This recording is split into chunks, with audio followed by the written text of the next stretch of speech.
लढाईचा दुसरा टप्पा असेल, अशा अनेक गोष्टी आपण या ठिकाणी हातामध्ये घेतलेल्या आहेत आणि मला विश्वास आहे पुढच्या काळामध्ये या अमरावतीला एक अत्यंत महत्त्वाचं शहर म्हणून विकसित करण्याकरता आम्ही कटिबद्ध आहोत.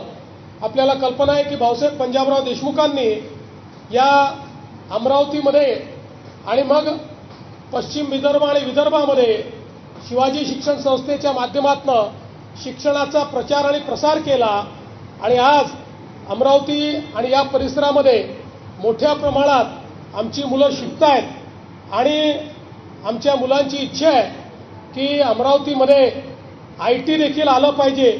त्याही दृष्टीनं पुढच्या काळामध्ये आम्ही विशेष प्रयत्न करून या ठिकाणी ITच्या संदर्भातली गुंतवणूक आली पाहिजे अशा प्रकारचा प्रयत्न आम्ही करणार आहोत.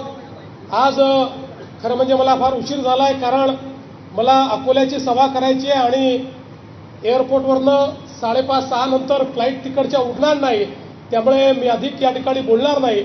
पण मी सर्व माध्यम प्रतिनिधींचे मनापासून आभार मानतो की आपण देखील या ठिकाणी थांबलात आणि अमरावतीच्या जनतेला आश्वस्त करू इच्छितो पुन्हा एकदा भारतीय जनता पार्टीवर तुम्ही या ठिकाणी विश्वास दाखवल्यानंतर अमरावतीला या महाराष्ट्रातले एक आधुनिक शहर म्हणून आम्ही तयार करून दाखवू हा विश्वास व्यक्त करतो आणि थांबतो. धन्यवाद.